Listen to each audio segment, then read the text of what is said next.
Como os animais sobrevivem às grandes tempestades. O impacto total do furacão Florence de setembro de 2018 ainda está sendo medido. Seu número verificado de mortos continua a aumentar.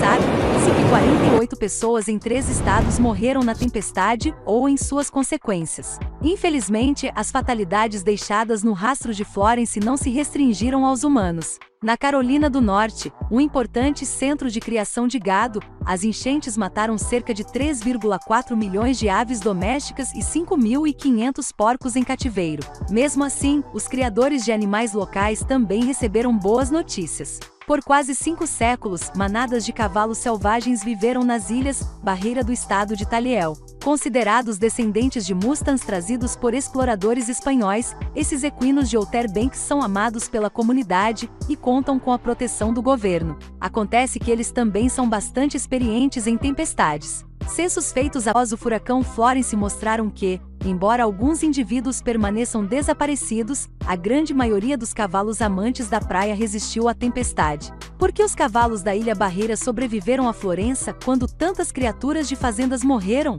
E como outras espécies animais normalmente reagem aos furacões? Leia mais para descobrir. Vá alto ou vá fundo. Mais de 100 cavalos de praia soltos da Carolina do Norte vivem em Cape Lookout National Seashore, uma reserva que abrange 3 ilhas diferentes. Florença não foi de forma alguma seu primeiro rodeio quando se trata de grandes furacões. Como a bióloga do Parque Suistuska lembrou à Associated Press, os cavalos enfrentam tempestades há centenas de anos. Bem sintonizados com as mudanças no clima, eles buscam instintivamente terrenos altos durante as enchentes e se refugiam em áreas com vegetação densa quando os ventos ficam violentos. Mortes ocorrem. 3 cavalos morreram afogados no furacão Isabel, em 2003, mas quando os furacões atacam, os rebanhos selvagens de Outer Banks desfrutam de uma alta taxa de sobrevivência geral. Infelizmente, muitas populações de animais não podem fazer a mesma afirmação. Furacões, e as inundações que eles produzem, são notoriamente duros para os camarões, caranguejos e ostras.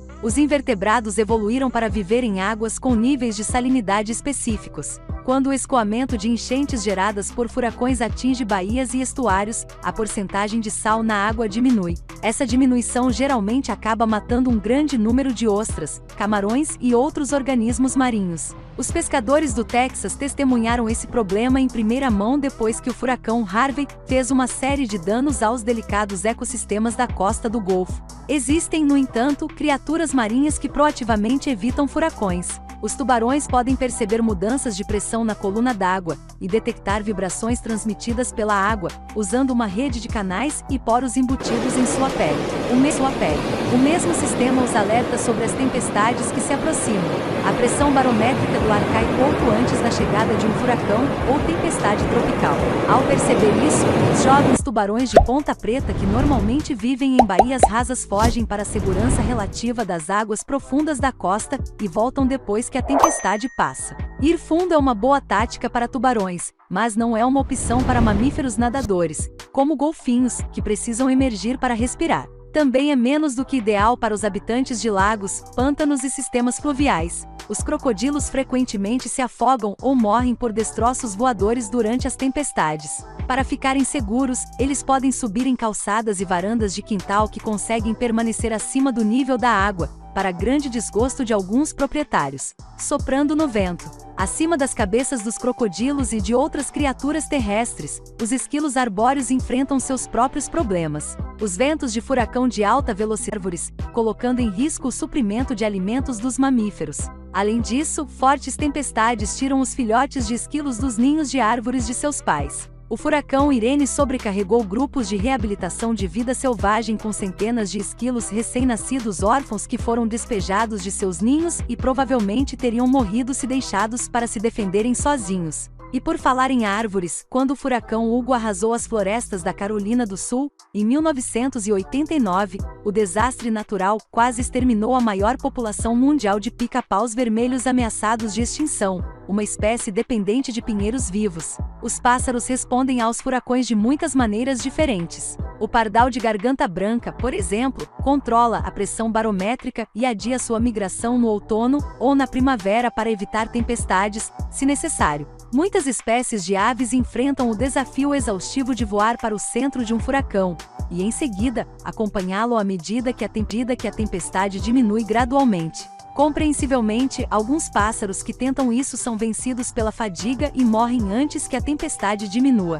A vida, às vezes, encontra um caminho. Viver em cativeiro não protege necessariamente os animais contra as devastações de desastres naturais. Apesar dos esforços corajosos dos agricultores em toda a Carolina do Norte, o estado perdeu milhões de animais de criação para o furacão Florence. Estradas bloqueadas, celeiros inundados, falhas de energia e represas rompidas contribuíram para esse excesso deprimente de perus, galinhas e porcos mortos, cujos cadáveres apresentam riscos significativos à saúde da população humana. Se há uma fresta de esperança a ser encontrada aqui, é o fato de que certos animais transformaram tempestades como o furacão Florence em oportunidades. Considere o sapo pé de espada oriental. Este anfíbio secreto gosta de se reproduzir em lagos temporários, onde peixes e outros predadores aquáticos não podem pegá-lo facilmente. Esses corpos d'água de curta duração tornam-se comuns após fortes chuvas. Por isso mesmo, os sapos se reproduzem como loucos na esteira de um furacão. Numa época em que as populações de anfíbios estão diminuindo em todo o mundo, isso é algo encorajador de se ver. Agora isso é interessante. Os furacões podem forçar os répteis a se controlar. Literalmente. Os anoles são um grupo de lagartos do Novo Mundo que escalam paredes com almofadas adesivas nos dedos dos pés. Um estudo de 2018 argumentou que uma espécie pode estar desenvolvendo patas traseiras mais curtas e almofadas dos pés mais longas. O motivo? Esse plano corporal pode tornar mais fácil para os lagartos se agarrarem aos galhos das árvores enquanto os ventos com força de furacão estão soprando. Esse foi o vídeo de hoje.